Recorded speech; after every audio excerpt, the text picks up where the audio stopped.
Good morning and welcome to Rockstar Launcher. We discuss amazing topics with our incredible guest about the intersection of law and business, and we also go into how they started, their inspirations, their successes, their failures, and everything in between. And today we are going to be talking about art and Mahjong. I bet a lot of you did not have Mahjong on your bingo card, but here we are. I'm Susie Fulton. I'm a technology lawyer and co-founder of the law firm of Fulton Jeang. We are women-owned. We have 28 going on 29 lawyers. We're full service and we're all across Texas. I'm here with my amazing partner, MAHJONG. There are really not enough superlatives in the English language to describe her and her successes that she's had in her practice and life. She's been my partner and my BFF for many, many years. Has a computer engineering background. She's a patent attorney and so much more. So I'm going to turn it over to her and she can introduce you to our guests for today. Oh, thank you, Susie, my BFF. Well, we are thrilled today to have Megan on our show today. She is a rock star, so this is just the right vehicle for her, the platform for her to feature what she's done in the past 2 years with her company, Oh My MAHJONG. And I've been privileged to assist Megan in some of the endeavors she's working on. So Megan, thank you for coming on our show. Yes, thank you for having me. It's a pleasure. This is so much fun to talk to you about what the inspirations that gave you the idea of starting this show. Please tell us the story behind it. How did you get into this? It's a great question. It's a kind of unexpected one. So during COVID, I was working in medical sales, and it was to the point where I was like, I need something more at night after the kids went to bed. And so I started doing art. And through that art, I was like, how do I reproduce this and make it reproducible where I don't have to touch everything? So I found a manufacturer online and I started making trays with my art on it.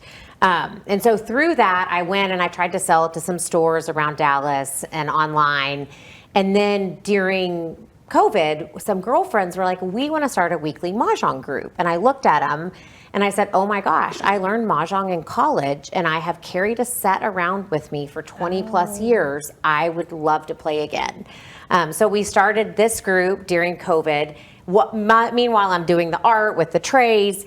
And so through our weekly groups, they were like, hey, you have an acrylic manufacturer. We love our tiles. Why don't we make a box, which is this box right here, that could hold our tiles on like a coffee table to become a decorative accessory? And so I reached out to this manufacturer that did my trays and I said, hey, could you make a box for me? And so I kind of drew it out as like on like a sheet of paper, snapped a photo, sent it to him, and he made this box. And I had my artwork on the original ones, like on the bottom. And I started selling it through Instagram and they sold. And this was in September of 22. And then through our weekly group, they were like, hey, why don't you make a Mahjong mat that has the rules of the game on it? Because in American Mahjong, there's so many little like things that you have to remember that become very difficult. Because it's which way do you go? Which way do you pass your tiles? Can you use jokers in? When can you not? And so it's through these weekly Mahjong groups. They were on Wednesday night. They were like, make a mat. So I made a mat. Went online and found a manufacturer, took a big leap of faith overseas. And I made a mat and I posted it on Instagram and they sold insanely fast. It was nuts. Like November, December of 22, I sold like over 100 mats. And it was like, whoa, wow, this is crazy. I was shipping mats out. I knew very little about shipping. Again, it was just all navigating this area of like, what do we do with this? And so that was December of 22. And then through that, it was like, all these ideas just kept coming. And it was a lot through this group. Like, it was like, well, why don't you make really cool tiles that are still fun, but that are like traditional too? Like, you can have the fun, colorful, but still be based in tradition. So that's where the tiles came about. And once I did those, everything just kept feeding the next thing to the next. And so here we are. Wow, that's amazing. Yeah. And you're doing so fantastical with, and I love all the designs, all the sets. Each has their own kind of, evokes a different kind of feeling. Like this one is very different from the traditional mahjong when you think about it, but it's beautiful. Yeah, so it's bringing color to this game, this beautiful game that for anyone that's not familiar with Mahjong, it is an ancient Chinese game that is played with tiles. So it's almost like a set of cards, you would think, but they're in these beautiful tiles. And it's been played for hundreds of years, and there's hundreds of variations. So there's Hong Kong Mahjong, Chinese Mahjong, Filipino, like there's just 100 different kinds. Variations. Yeah. They're all used with But the same. you can use the same You can set use the same to play set. all of them. Exactly. So it would be All like the a deck of variations. cards that you're like playing a heart, spades, the different games with. And so they're just beautiful tiles. There's old ones used to be made out of ivory. It's just a really neat thing. And this is your original first set, is that right? Actually, The one behind you, original is Susie, the is one the behind pink you. one Okay. is the original. But then it's like, how do we keep with this beautiful tradition of what the symbols are, but then add color and a little bit of funky and incorporate neat images into it? And so each one we decide what kind of colors we want and then where the images. So like this set has like fans on it. I think it has little monkeys as the Joker. But then it's fun to create all these different colorful things. Peacocks, I see. Yeah, it's just, I think that's for the bird bam.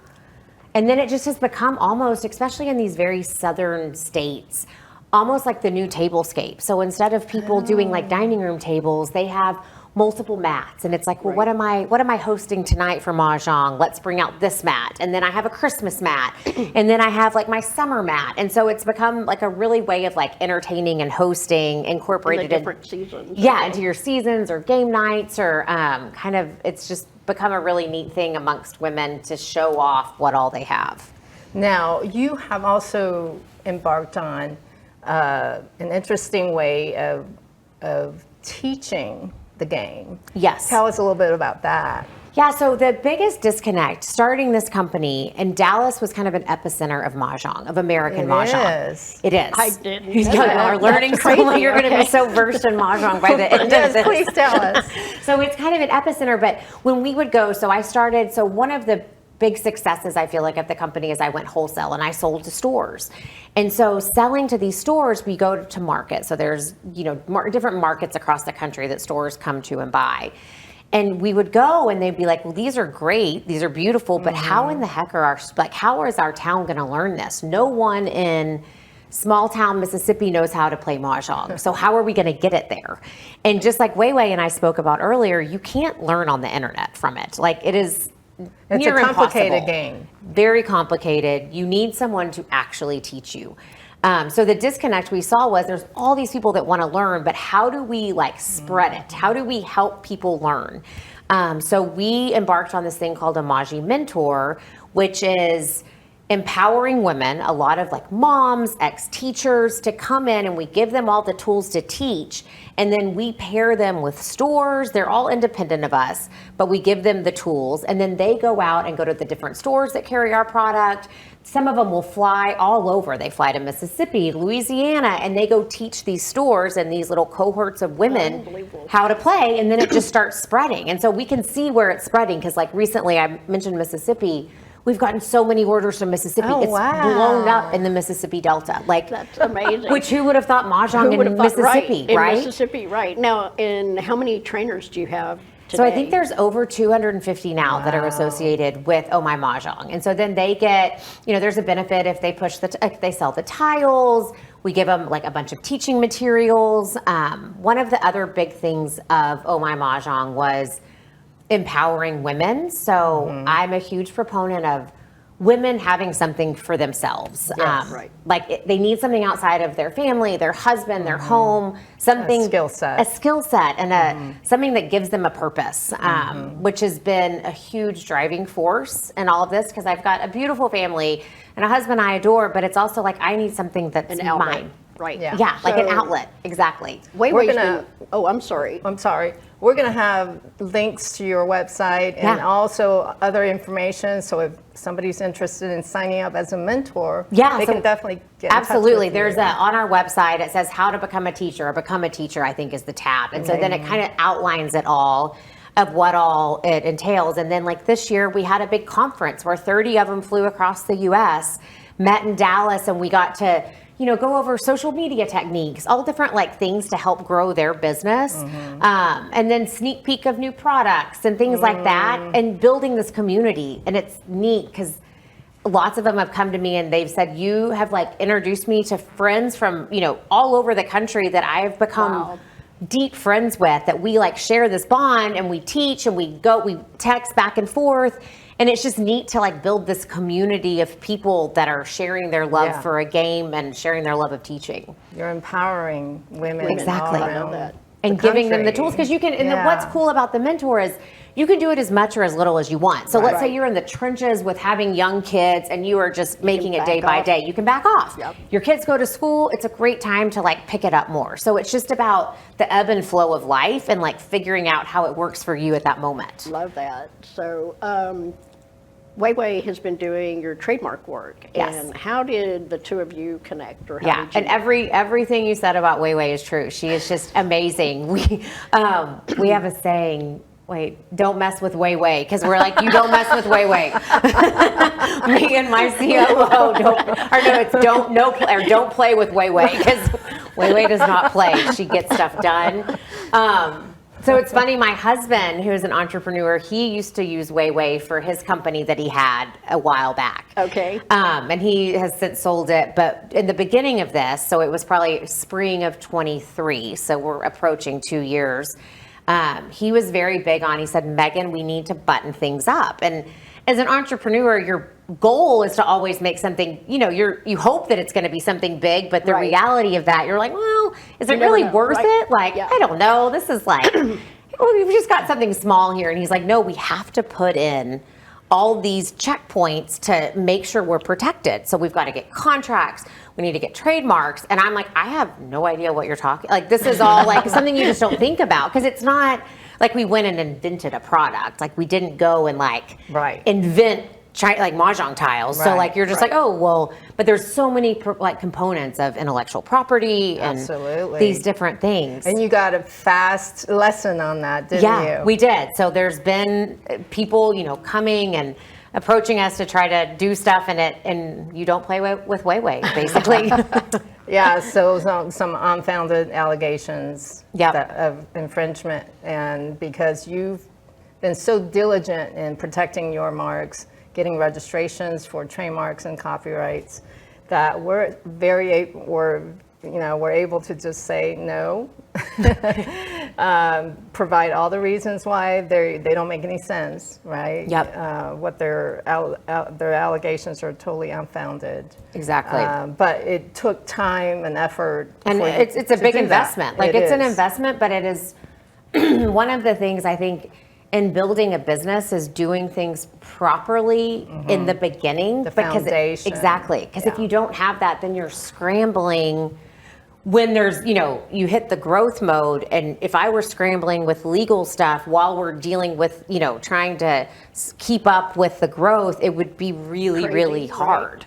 Yeah, I've always said that, you know, it's easier to fix things from the legal end, especially at the front end, than it is as you get down the road. The further you get, the more expensive things become. So, Without a doubt. So I'm really thankful that we put in, and then we continue to do all Yes. these, all these things to make sure we're protected. If only lawyers can have clients like Megan, so diligent, you know, because she knows how important it is to check with legal to make sure you're protected. Yep. Before you go off and Jump in. start doing things, and that makes it easier to get your things done at the front end rather Exactly. than trying It can- to chase it. that can be a hard concept with startups, you know, because they are blowing and going, and Yeah. sometimes, you know, legal can seem like a roadblock, but And there's also the expense, do I spend it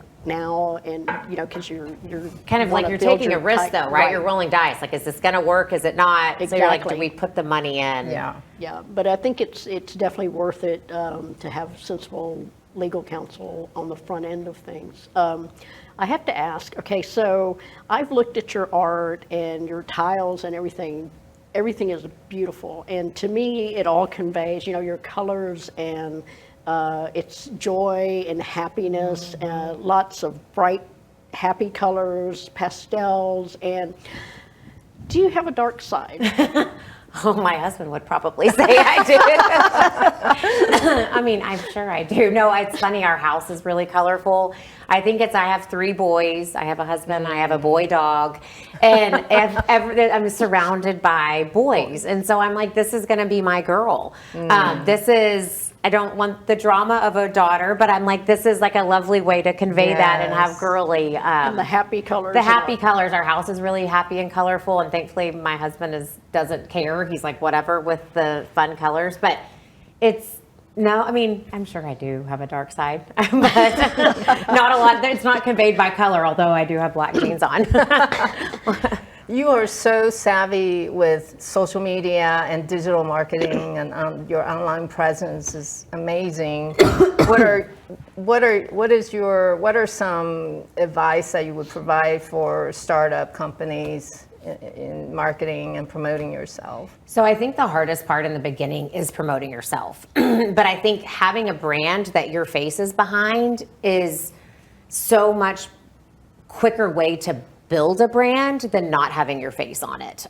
So in the beginning, when I would do art posts and stuff, of course I just wanted to post product, but the engagement that you would get with just product versus me being in the post was so much higher when I was in it. Interesting. So they want to see the face. And I never intended to have a company that I was such like a front and center person with, but it makes a brand relatable. And I feel like that's been a big part of the growth too, because once you kind of know the story of who's behind it and you can relate to that person, it makes you more invested in the brand and the company. Yes.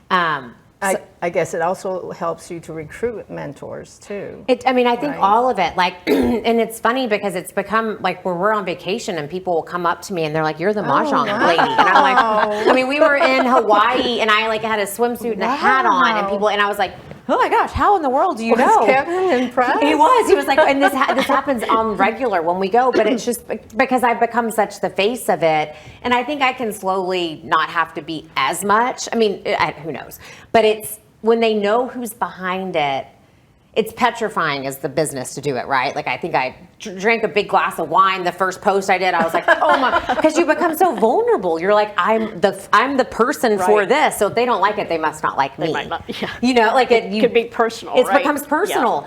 Yeah. But I think now I'm like, I don't care what I look like on camera. Like you just become kind of immune to it. But I think it's important. I think showing what was behind the brand helps people, and like they want to see the brand succeed. Makes it real. It makes it real because there's so much stuff that's not that. Yeah, especially with AI, with the fake stuff that's out there now. So I think once they see and they hear the story and they're like, she's just a normal person. It's relatable, right? Exactly. Okay. So that's my piece of advice. Put yourself out there as much as you don't want to. I think it's well worth the. So for you, have you found that Instagram is your best source of social media, or? Yeah, I think Instagram, it is nuts to me. Because in the beginning, that's really all I did was Instagram. Okay. We started doing marketing and all the things, but it's crazy what you can build just through Instagram. And like coming from, we have a social media girl that helps now that's, young in her early 20s, and she can pop. And I'm like, my first reel I did, it took me 5 hours. I had a migraine headache after. I had to go take a nap. I was like, that was the most exhausting thing I've ever done. But it does get easier. Like you get used to it. Yeah. But yeah, Instagram is wild. TikTok is still a little scary to me. But we're on it. Like not scary, just like it's just different. It's a different platform. Right. I'm used to Instagram. But yeah, I think it's wild what you can do with social media. Like just wild. That's awesome. So tell us about, you spoke a little bit about your husband and your family. You have three. We have three boys. So we boys. have a freshman at UT, and then we have an 8-year-old and a 7-year-old. And then my husband, he's joined OMM too, so he's helping do the system side and kind of all the stuff that in the beginning, like legally, I've delegated all legal, like he handles all the very important back end stuff that's not, I'm more the like bounce around creative type and ideas, and he's more, let's get the stuff done on the back end to make sure we have the systems in place to continue with the growth, which is so important, but with a brain like mine, that's hard to implement. So it's a good mix of yin and yang. Absolutely. Yeah. You complement each other well. Totally. Yeah. I mean, there are some, it's funny because it's like, does work ever stop if you work together, right? So like, it's some interesting conversations at night or in the morning, but it's just constant, but it's fun. So how many employees do you have now? So we've grown, we're up at like 16 now. Wow. So I feel like in the past 6 months to 8 months probably has been like a big inflection of people. We have a pretty big shipping team that is shipping a lot, like they're shipping like 6 days a week. You're shipping from here. So we ship, so we get manufactured overseas, and then it ships to here. We have a warehouse, and then we ship out. And so we are in stores, and then we ship direct to consumer. So it's a bunch of like big orders for the stores, and then it's, these smaller single orders to direct to consumer. And it's about a 50-50 split. So there's just a lot of boxes going out. And then we have social media girls and advertising and the designer. So I have a fabulous designer that helps with that does all the designs. Her name's Anna, and she's amazing. But it's just, they're beautiful designs. it's just a really good crew of a lot of moms, a lot of women. It's just, and women just know how to get in and get stuff done. I'm like, there is exactly. just, you get in, you get it done, and then you go be a mom or you go do what else you need to do. But I really love a strong woman that can just get stuff done, which is probably why we love Weiwei so much. Because I was talking to Samantha, the COO of the company, who helps do a ton of stuff, and she was like, Weiwei just gets it done. We don't have to, we tell her what we need. There's no hand holding. She gets it done. She tells us if it's important or not, where we need to focus. So those kind of people are just, I try to seek those people out in all the different areas that we need. Yes, I love working with Samantha too. Yeah, she's great. She's wonderful. Now, what is your vision for the company? What is next for 2025, and then what's beyond 2025? That's a great question. I really don't know. I want to keep growing it and keep coming out. So we kind of we have a great following of customers that keep buying the new stuff. So It's interesting. We have there's some people that have 6 sets of our tiles in all the different colors. So it's coming out with more product, maybe new product. I firmly believe in being open to kind of what the universe and God throws your way and letting it see where it takes you. So I don't have hard things. It's more of where is this supposed to go. So I don't know. Well, earlier in the year, we worked on a floating mat. We worked on a floating mat. That was awesome. fun. So there's new innovative stuff. So we did the floating mat. We just recently. So for playing in the pool. Yeah. Oh, I got So it. it folds Okay. up I was and thinking then you're levitating oh, or something. levitating. maybe that's the next one, Maybe right? that's the next thing. You snap your fingers and a table appears, and you don't have to carry all your stuff with you. Exactly. Yeah. So I don't know. We came out with a really cool side table that you can store snacks in, and a lot of these cool ideas come from people coming up to me, and they're like, "Have you ever thought about?" And I'm like, "Yeah, well, no, but let's talk through that and explore it because that could be something cool." Yeah. We are launching Rummy Cube, which is another kind of tile game. So it's different than MAHJONG, but but we move fast. So an idea may come in and 3 months later we've got it, we've got it. So yeah. Do you have a cadence or a timing that you're on right now as far as putting out different tile designs, new designs? Yeah, it was kind of the wild, wild west until like recently we're like, okay, we're going to do, I think ideally we're in the process. We actually launched a new set today, a new colorway. Cool. Which is really What good. is it? Does it have a name? It's called Nantucket, and it's Nantucket. red. Like it's a really good bright red tile, and then like a baby blue. It's southern, but then it could be mixed for like Christmas and Valentine's. So then we're launching another one on Friday called Sunset. Wow. And then we'll launch 2 more in the next couple of weeks. We're just waiting on product to arrive. And then we're launching about 8 a year, 4 in the early spring and like January, and then 4 in the summertime is kind of, I think, our cadence right now. Now, is Christmas a busy time for you, or is it all throughout the year? I think all throughout the year, there's definitely an influx starting in about, September, October, till about right before Christmas. And then it just goes silent for like a week because it's like once that shipping deadline's been hit, it's like crickets. And then everyone's just recovering. And then it gets busy again because we have markets and all kinds of stuff in January. So it's December and January are probably our biggest. one. Do you think there's any influence of the Lunar New Year celebrations or the Chinese New Year? Yeah, I think we're gonna like impacting the business in like the sales or, I mean, there's so many different aspects of that. So with Lunar New Year, it definitely, from a product perspective, it's getting the product because then everything shuts down. So there's like a huge rush on that. Right. And then we're actually going to throw a big Lunar New Year party this year. So I'm excited about that, which y'all will be invited to. We're still working out the details. Of course, we're going to be playing. Yeah, we're going to be playing Mahjong. I think we're going to do a tournament. Like it's going to be something really, it's still all in the works. Cool.